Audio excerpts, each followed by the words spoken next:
world of cable news screaming and social media echo chambers, it's easy to lose the signal in the noise. Every day, policy is debated, votes are cast, and your tax dollars are spent. We cut through the headlines to bring you the critical context you need, focusing on what's really going on in news and politics. Welcome to the Analytical Iowan Podcast. This is your daily dose of fact-driven politics. Let's analyze today's news.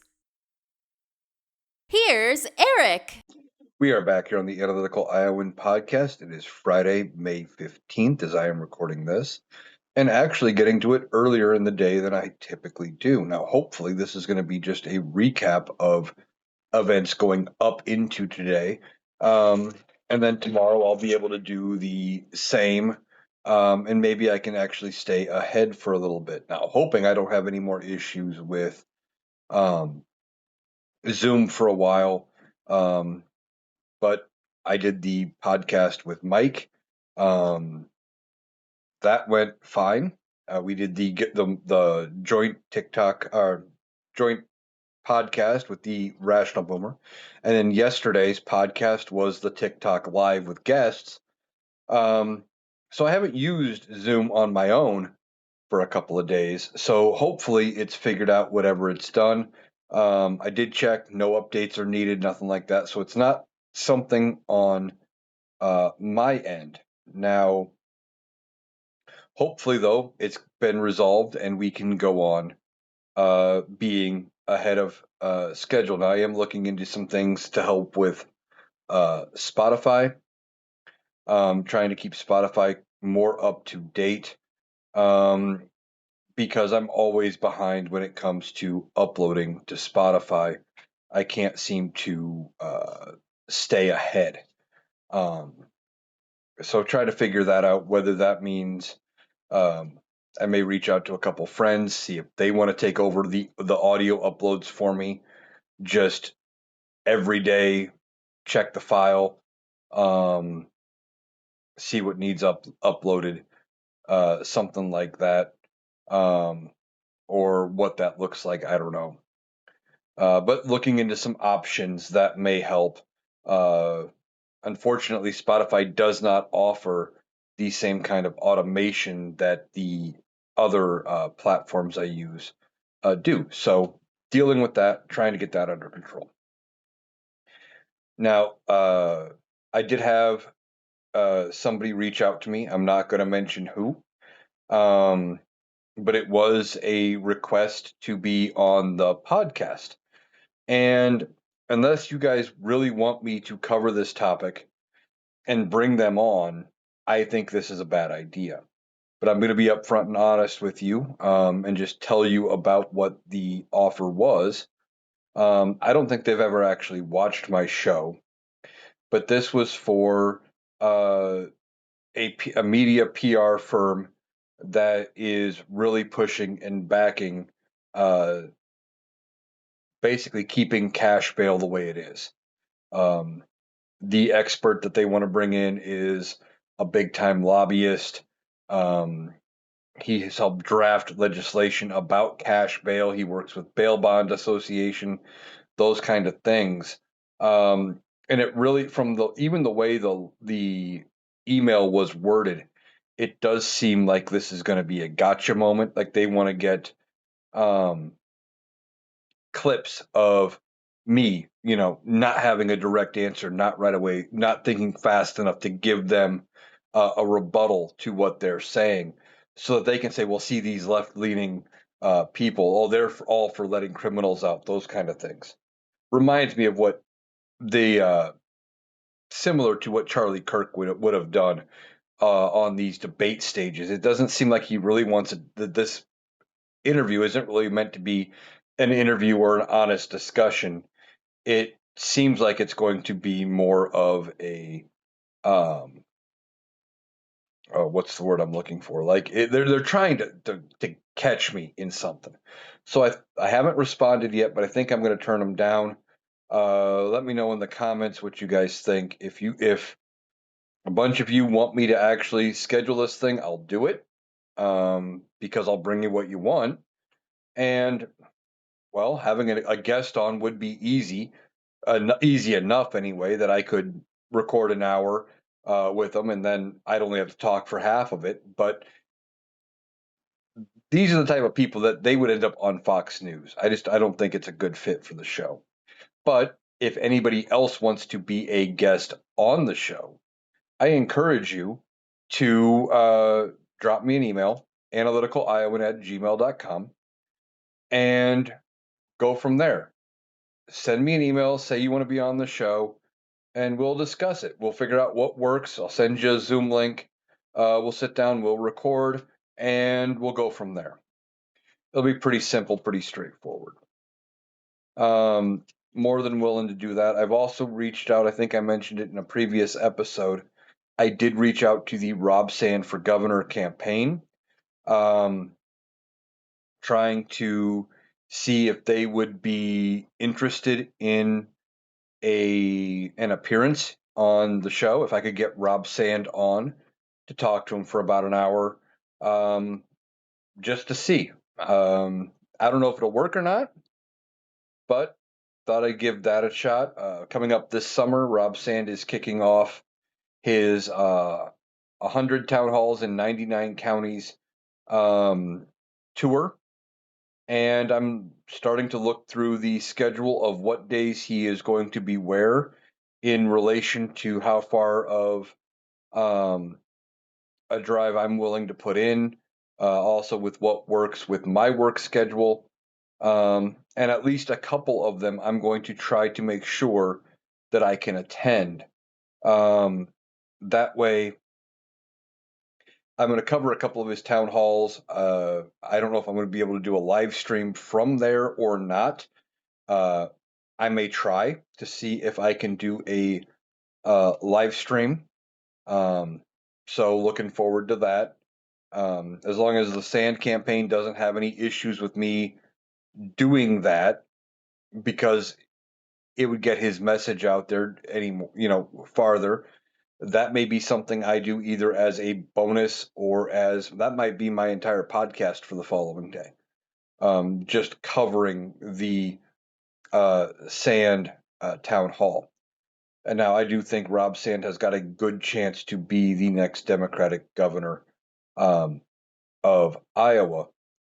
And, it would be great to see Iowa turning back to being a purple state. And I think Rob Sand could be the one to do it. And I think he may take some other Democrats across the finish line with him. Now, coming up on June 2nd, I believe, is the Iowa primary. If you are in Iowa, I encourage you to go vote for the Democrats. Pick who you want. I say this all the time when it comes to primary season. Right now, we are in primary season. Okay. You vote for who you want. Push like hell to get the person you want across the finish line. I will use Texas as a prime example. You had Jasmine Crockett, you had James Tallarico. Fight like hell for either one. Okay? Well, unfortunately, Jasmine Crockett did not win. Now, I could not vote in Texas. I was supporting her as best I could from here. I thought Jasmine Crockett would be the better Senate choice. But that being said, now, for all of those Democrats in Texas that are upset that Jasmine Crockett didn't win, it's time to shift focus. Back Tallarico in November. We need to send a very clear message, overwhelming numbers that they can't play down with fraud. Okay. We need all of our wins, especially our big pickup wins, to be outside the margin of error, outside the automatic recount. Because I know all you're going to hear from Republicans, etc., especially Donald Trump, is going to be, well, they cheated. Oh, it was fraud. Oh, it was illegals voting. It was all of it, right? because that's how Donald Trump thinks. He can't accept that he lost or that he might lose. I mean, we already heard that he is talking about sending his election integrity army out to polling places. And that he wants to make sure that undocumented immigrants aren't voting.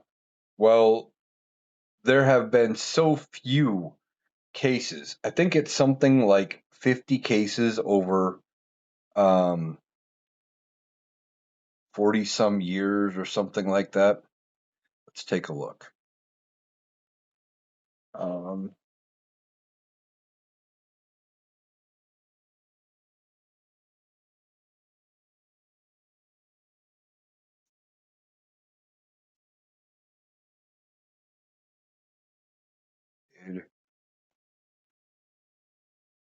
Because the Heritage Foundation, which is that conservative, that they're a very conservative think tank group, and according to this is according to Factually. The Heritage Foundation has proven. See, I'm reading this as I am talking to you. That they have. It says right here. This is from Factually. Independent reviewers using Heritage raw material have counted very different totals. Analysis have surfaced figures like 68 total non-citizens voting stretching to the 1980s. And manual scrapes turned up roughly 77 cases from 99 and 2023. Other commentators and researchers have reported still different tallies, ranging from roughly 24 to around 85. But still, even 85 total cases going back all the way to the 1980s is not a very big number. Okay. There are not very many races that 85 votes spanning 40 years, that's about, what, 2 a year, that are going to be affected. Now, the right would have you believe that non-citizens voting is this major, major issue, that it happens all the time and it's the only way the Democrats can win. Now, why would they want you to believe that? Well, two things. One, it's fear. They love preying on Republicans and their fear of the unknown, fear of the other, and they have to be convinced that the only way people could vote for these policies would be to vote for, would be if people who couldn't vote could vote for them, because they legitimately believe, we've talked about it before, that the right side, the Christian right in this country, they believe they are the silent majority. They truly believe they are that they align with the majority of people. The data proves otherwise. How the vote turns out proves otherwise. They are a very vocal minority of people. And of course, you're going to have outliers like Donald Trump wins twice, right? How does he win twice if they're the minority? Well, two reasons. One, when he won the first time, he was the outsider. There was a lot of people who had been disenfranchised who showed up to vote, who either hadn't cared enough to vote before or had finally decided to get out and vote because they liked him, they liked his style, his brashness, the way he talks and acts. They look at him taking to Truth Social and firing off a mean tweet as doing something. It's him, well, he's being tough on Iran. Doesn't matter what actually happens or if that mean tweet does anything. They don't care about that. It looks tough, therefore it must be tough.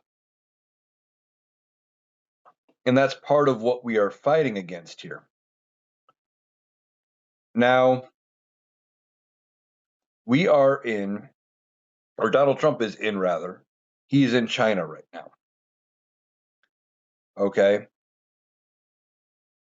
Donald Trump is actively in China, and he is out meeting with President Xi of China. Well, President Xi comes out, first of all, and doesn't meet Donald Trump at the airport. He sends a group of um, schoolgirls out to meet Donald Trump at the airport. Now, of course, Donald Trump loved it. He thought it was all great. Um,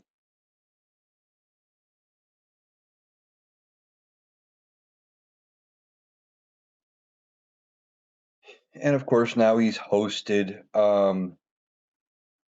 Donald Trump. He didn't meet him at the airport, but they're there. Now, there is one clip going around that looked bad for Donald Trump. It did. But upon further looking at it, it's not as bad as it does appear. There is a notebook or a leather bound folder or something sitting on the table. Uh, President Xi gets up, is not at the table where they're having a state dinner, and Donald Trump flips the thing open, and it's a little ways out of his reach. And he kind of looks over like he's looking at it and then closes it again. And a lot of people were commenting by the way it looked that he was trying to read President Xi's private notes. Um, but if you look closer at the front of the folder in the leather, uh, very clearly it looks like the seal of the United States or the president. So he wasn't doing that, but I wouldn't put it past him. But I want to throw it out there that it wasn't what it looked like. Now, Donald Trump's health was on full display. He didn't look good um, when he got to China. And there are health experts that talk about this. The bruising on his hands still appeared to be very poorly covered with makeup. That hasn't changed. Uh, and when he was shaking President Xi's hand at one point, it looked like his hands were rather swollen. And that could potentially be a sign of something like congestive heart failure. Now, we already know about his ankles and the chronic venous insufficiency that they are admitting to. And I said back when they admitted that how bad is the truth actually, if that's what they are admitting to? Donald Trump would not willingly admit to being in less than perfect condition unless it was absolutely horrific and bad enough, because he can't accept the fact that he could potentially be in that bad of shape. Donald Trump, it being the malignant narcissist that he is, has to always view himself as being, 20 years younger, 30 years younger. Talks about being 6'3" and 285 or 235 or whatever he says he is for a weight. I think it's 235. He's more like 5'10" and 325. He's not in great shape. Um, and any time could potentially be when he goes. Now, flying, if you have severe and chronic heart failure, like it looks like he might have, um, can be dangerous. It potentially could be bad for him. Now, they're keeping him hopped up on a lot of things because that's how he is so awake and alert and things like that. Now, is this going to affect his sundowning? Not really. The only difference with his sundowning now, he's still going to be on that same problem with the day night cycle. It wouldn't surprise me if if there ends up being an image while he is over there of him dozing off, and he'll blame it on jet lag or something like that. But when he is awake, he is going to be posting all hours of the night. It's just going to be during the night for them, which with the time difference would be like daytime for us. So it'll be interesting to see what kind of bullshit he gets around and he starts posting. Now, story here about let's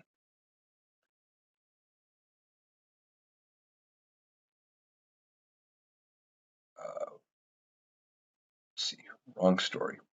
So Vice President J.D. Vance was in Maine yesterday, and he was stumping for Susan Collins, who is, trying to battle potential Democratic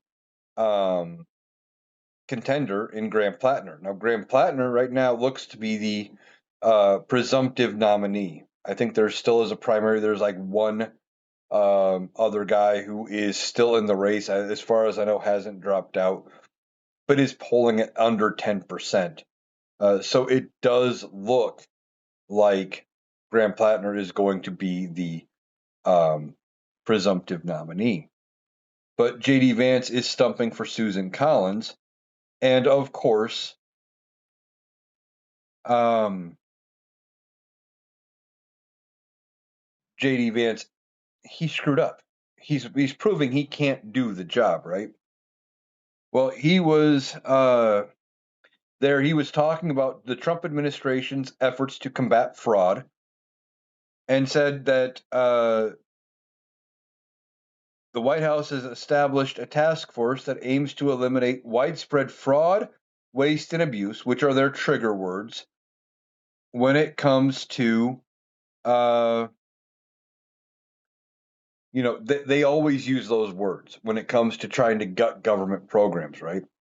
Waste, fraud, and abuse, because it sounds awful, but they can't actually ever articulate what part of it is waste, fraud, and abuse. It's just people using the money in ways they don't agree with, so they think it's waste, fraud, and abuse. But Collins was in D.C., is what he said, explaining that his friend and former Senate colleague wasn't there when he was stumping for her. He was out basically trying to rally the troops for him. But then this is where he was in Bangor, Maine, and this is where he screws up, right? He comes out and he says, quote, "Sometimes I get frustrated with Susan Collins. I almost wish that she was more partisan. But the thing I love about Susan is that she is independent because Maine is an independent state. And frankly, if she was as partisan as I sometimes wish that she was, she would not be a good fit for the people of Maine." End quote.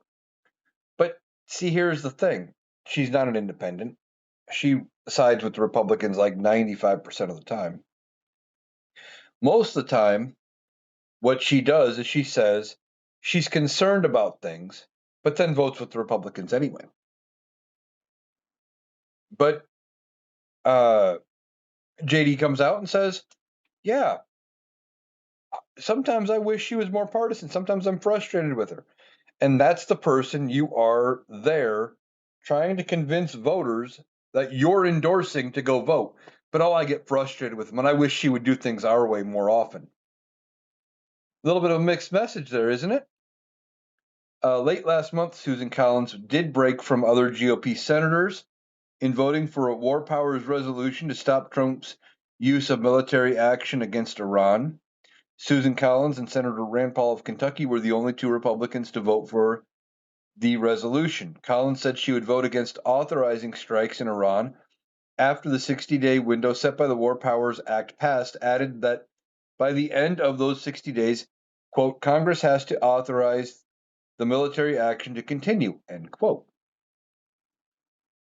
So that's part of where she's frustrating.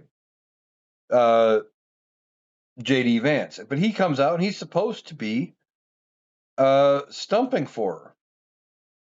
And what does he get out of it? He says, well, she could be doing more. Yeah, it just shows the problems with J.D. Vance. I don't know that his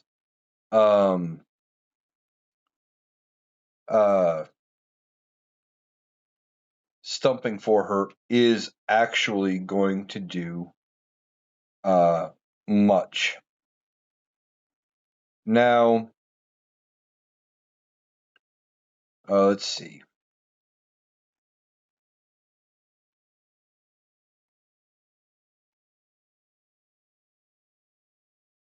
Supreme Court, this is coming from the Hill. The Supreme Court on Thursday paused a lower court ruling that would have blocked access to mifepristone while a lawsuit proceeds. The justices halted a May 1 order from the conservative U.S. Court of Appeals for the Fifth Circuit Court that reinstated a requirement that women must visit a healthcare provider in person to obtain mifepristone. If it had taken effect, the order would have severely curtailed abortion access across the country. Clarence Thomas and Alito dissented separately. Alito wrote, "The court's unreasonable order granting stays in this case is remarkable. What is at stake is the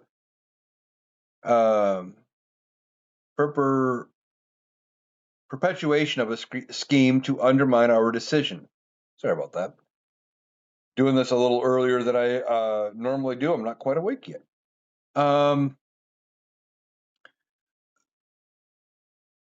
Basically, what they are, what he's saying is that by pausing the lower court's ruling and allowing all of it to take effect and allowing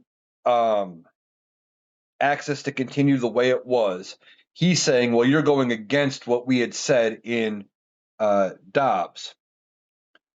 Thomas, however, referenced the Comstock Act, an 1873 anti-obscenity law, to argue that federal law already makes mailing mifepristone a criminal offense.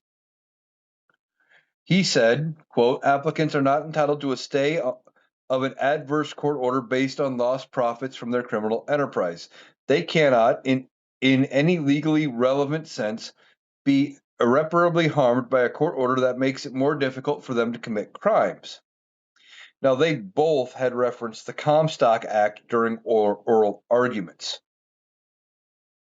Now,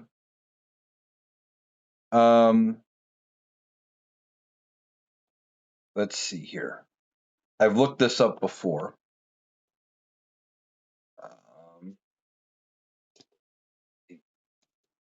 1873. The 1873 Comstock Act. It was basically let's see here. This is from Wikipedia, but this effectively is what I found on a different site as well. The Comstock Act of 1873 is a series of current provisions in federal law that generally criminalizes the involvement of the United States Postal Service, its officers, or a common carrier in conveying obscene matter, crime-inciting matter, or certain abortion-related matter.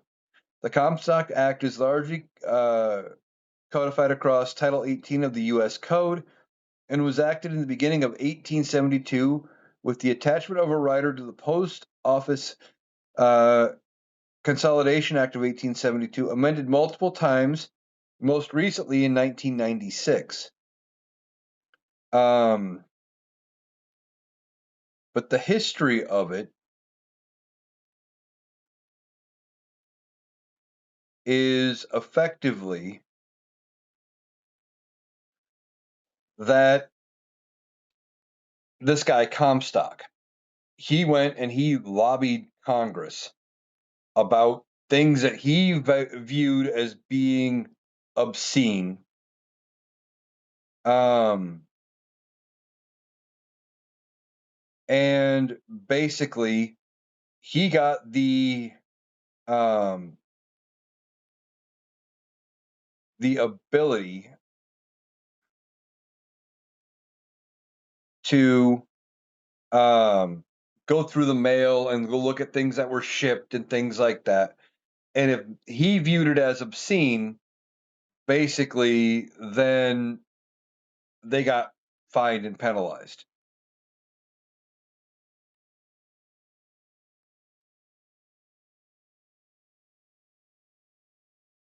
It's a very weird law. Let's see. This says Anthony Comstock, an anti-vice activist and namesake of the act. He had campaigned against saloons in Brooklyn. Later introduced to the YMCA, Comstock would form close ties with the organization. Along his career, he became unhappy with New York law, believed in a need for federal legislation. In 1872, Comstock managed to get the initial provision of the Comstock Act added as a rider to Postal Service's consolidation bill. Although Comstock had hoped this initial law would be enough to mitigate the Postal Service's use in facilitating vice, he soon became disappointed as gaps in the law appeared to remedy those perceived problems. Comstock worked on a new standalone piece of legislation, which passed in 1873. He secured a position as a U.S. postal inspector.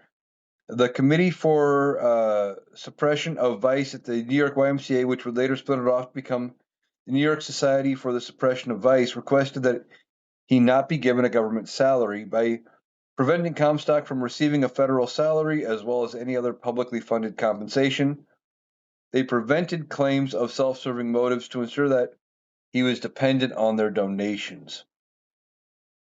But basically, he was going through with this to argue that you couldn't mail anything obscene, which was subjective, still is. You couldn't mail certain other things and anything that could cause an abortion.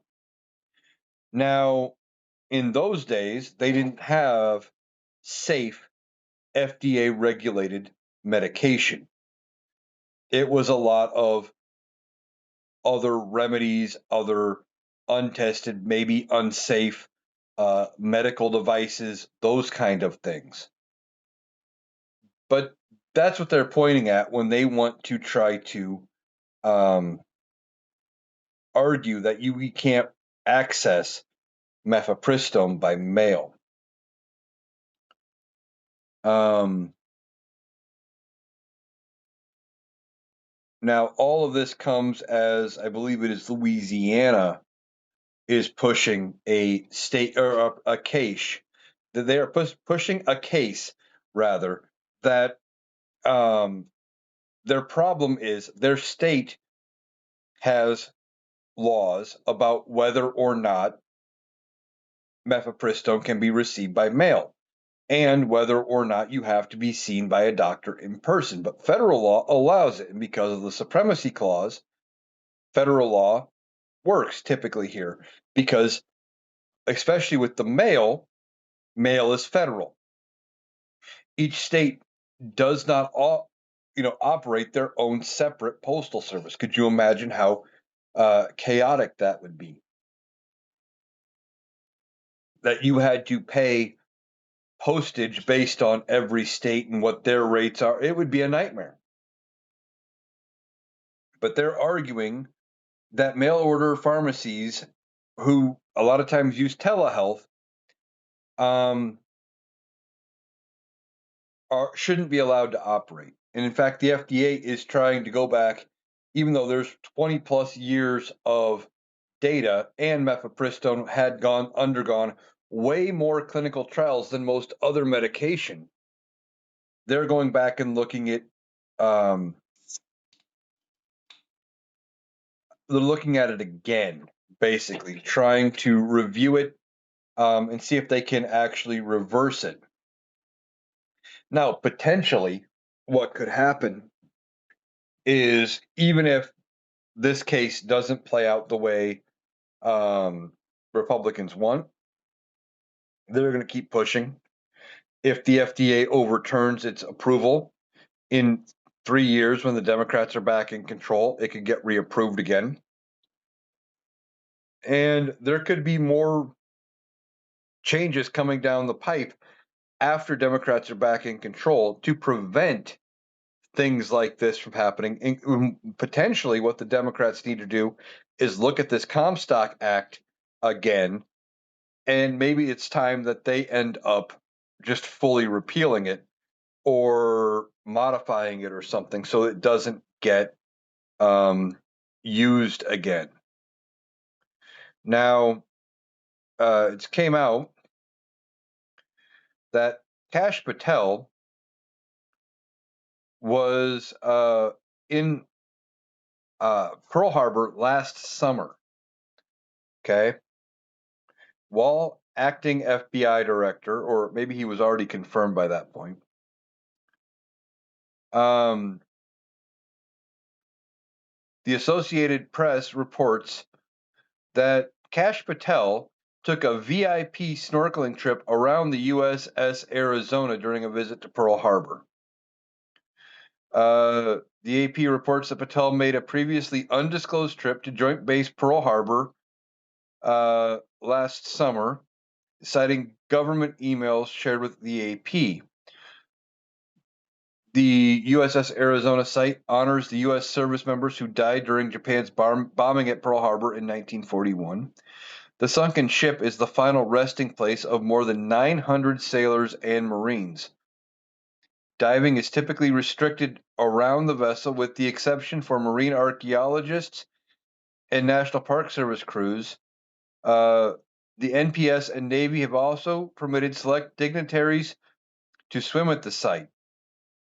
Now, FBI Assistant Director for Public Affairs Ben Williamson slammed the report in a social media post yesterday. This all comes from The Hill. But says the AP is attempting to spin off an invitation from the commanding general of Indo-PACOM to a military base as a party or vacation, which is stupid. Now, of course, he calls it the Department of War. Does these engagements with interagency partners, to include this one, and when he was chief of staff for DoD in Trump 1, Patel offered the same event for many partners that came to visit. It's a historical tour to honor the heroes who died on the Arizona, not a party.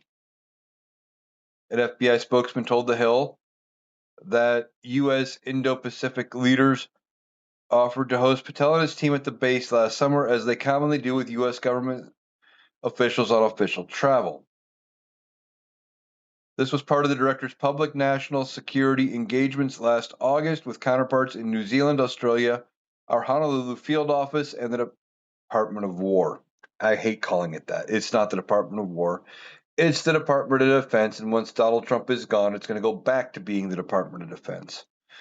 The FBI director has been under fire in recent months for his conduct while leading the federal law enforcement agency. Patel received backlash after he joined the U.S.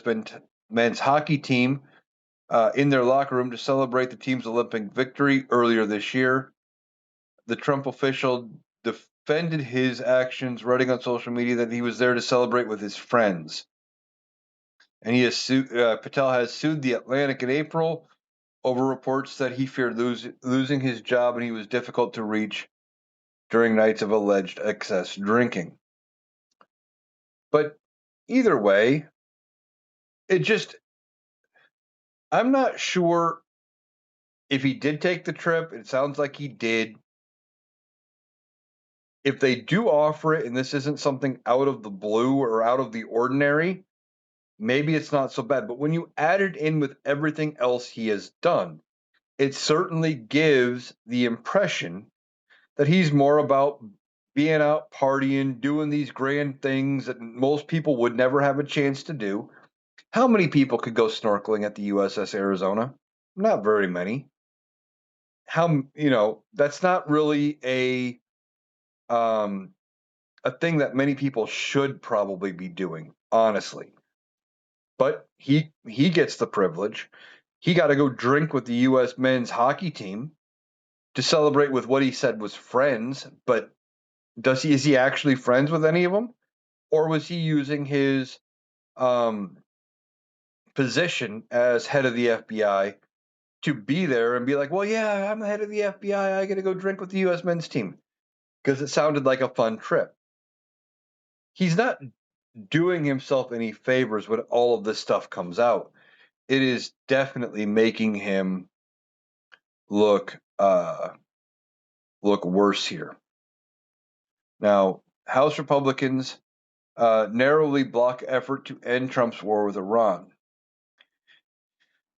There was a vote Thursday to end the war with Iran, uh, marking the third time a war powers resolution has failed in the House since the conflict began. The vote was 212 to 212, with 3 Republicans crossing the aisle to support the measure. Representatives Thomas Massie of Kentucky, Brian Fitzpatrick of Pennsylvania, and Tom Barrett of Michigan had all voted to support the measure, which would have ended hostilities. But one Democrat, and this actually ends up being the deciding vote here, Jared Golden of Maine, opposed it. Tie vote means it fails in the House. There is no tie break option like the Senate, where the VP can break the tie. Now that is a victory for President Trump and GOP leaders in the Capitol. Certain ones are arguing the president has unilateral authority to confront Tehran militarily. They've also warned that ending the war could empower Iran's Islamic regime at the expense of national security. However, they don't bring up anything to try to authorize it. Democrats are trying to block it. Still, Democrats are vowing to put a steady string of war powers resolutions on the floor in the coming weeks. This is led by the Congressional Progressive Caucus, is designed to force public debate on a conflict that's unpopular with most voters and put Republicans on the record trying to defend it.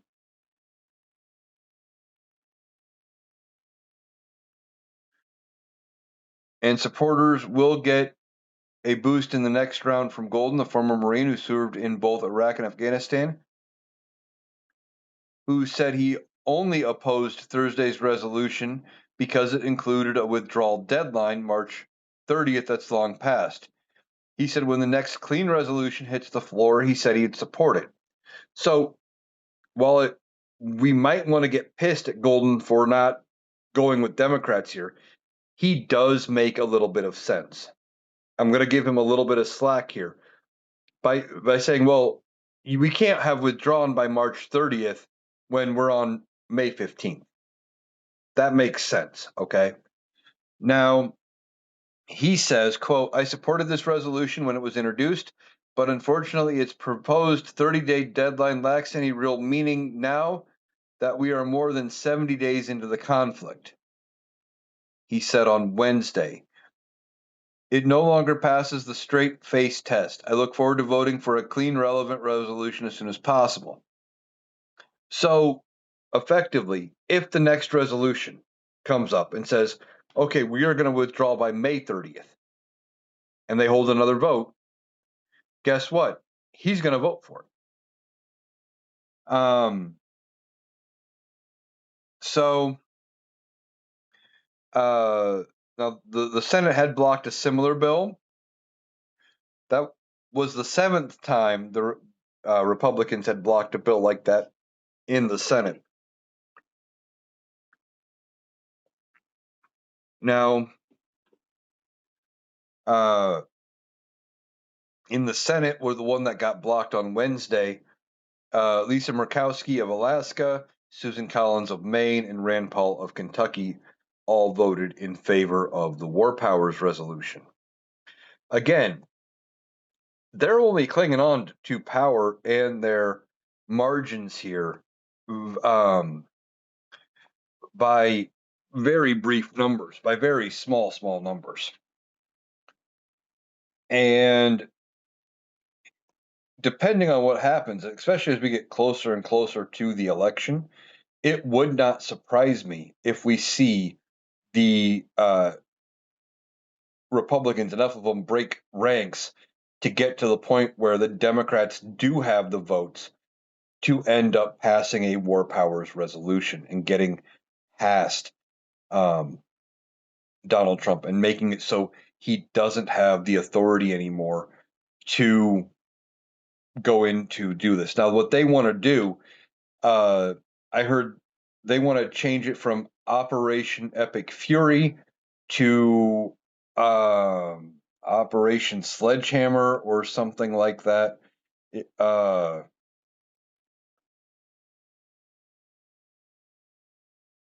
me see here. Yeah, I had to look it up. I knew it was going to take me a minute. This comes from NBC. The U.S. military is considering officially renaming the war with Iran to Operation Sledgehammer if the current ceasefire collapses and Donald Trump decides to restart combat operations. The discussions about possibly replacing Operation Epic Fury with Operation Sledgehammer, but they argue. It underscores how seriously the administration is considering resuming the war started on February 28th, and it could allow Trump to argue that it restarts the 60-day clock that requires congressional authorization. See, they're trying to game the system here. Donald Trump says, well, we ended Operation Epic Fury, it's over, but there's still a blockade. We hear there's still some bombing going on, and they paused almost all major offensives. But they want to say, well, if we just give it a new name, oh, we got another 60 days. That's not how that works. That is not how that works at all. Now, last week, Secretary of State Marco Rubio told reporters that Operation Epic Fury is over. But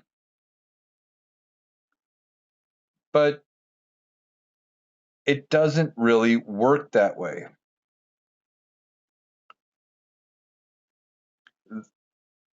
The big thing here is he would probably still need congressional approval, despite what he says. But see, this is how Donald Trump and this administration handles a lot of things. They do these things and they say, well, we're just going to do this and it's going to be fine. And they hope that they can find a loophole or that they can get it in front of the right judge and that judge is going to agree with them or what have you. Doesn't necessarily mean they're right. This is just their strategy because they don't have anything else. Donald Trump is backing himself deeper and deeper into a corner here, and they're becoming more and more desperate. One of the last things I want to talk about here. This comes again from the Hill. Fetterman, Democratic base becoming increasingly anti-American. Senator John Fetterman on Wednesday accused the Democratic base of becoming increasingly anti-American amid calls against the U.S. military intervention in Venezuela, Iran, and Cuba.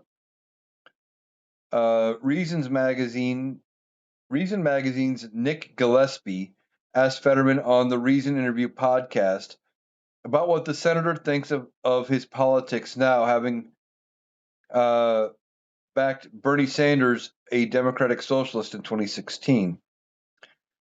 He said, quote, well, I mean, in 2016, it was much more about the minimum wage and some other very basic kinds of things.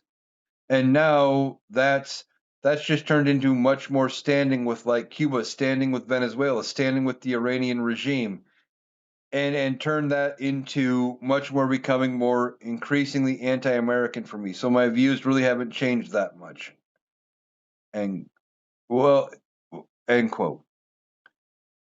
says he hasn't seen a change in his political views, yet he sides with the Republicans. He also said, quote, "What's really changed is the party. And in 2024, I was campaigning for Kamala Harris there as a Democrat. It was very clear we were going to lose, and a lot of the excesses that we've had in 2020 came back to revisit. The excess of the party back then summoned the second term of Trump administration."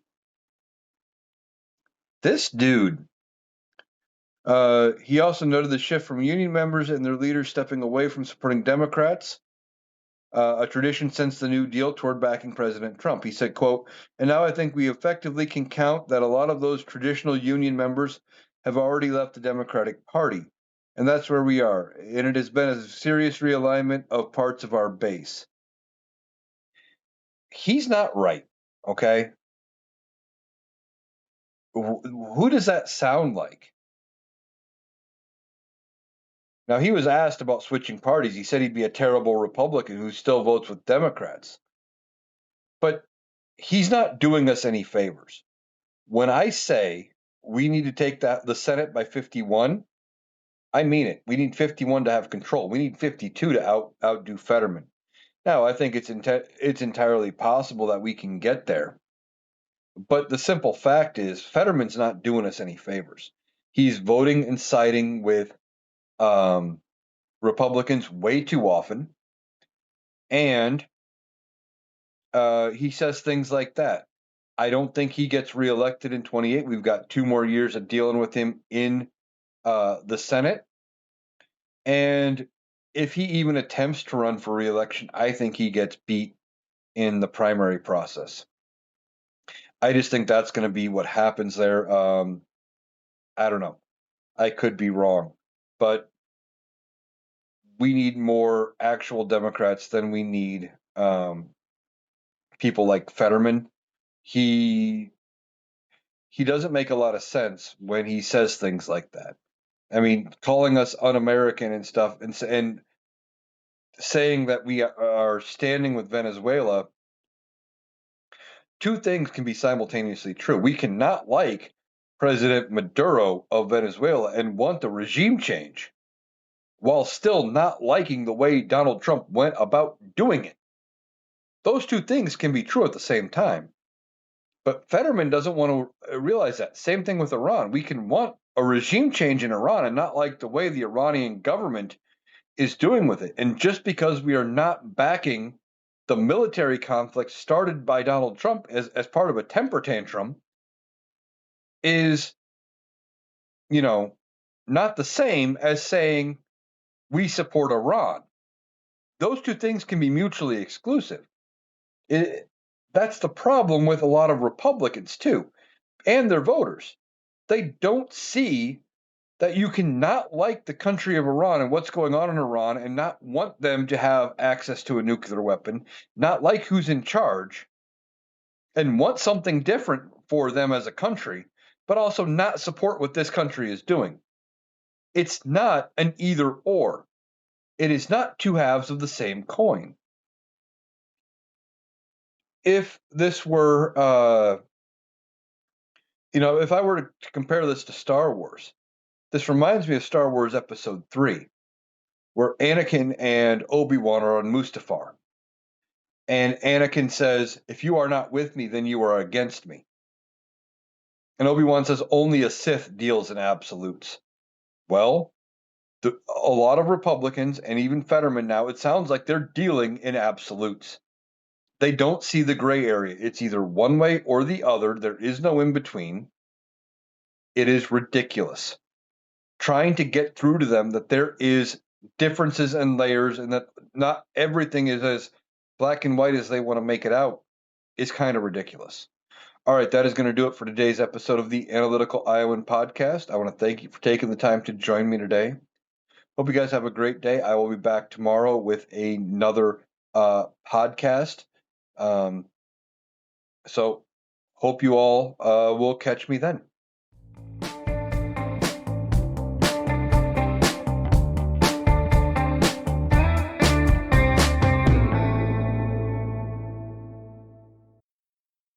That was Eric.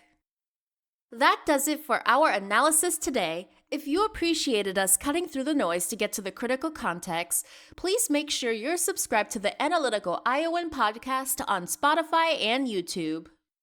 We'll be back tomorrow. Thanks for listening.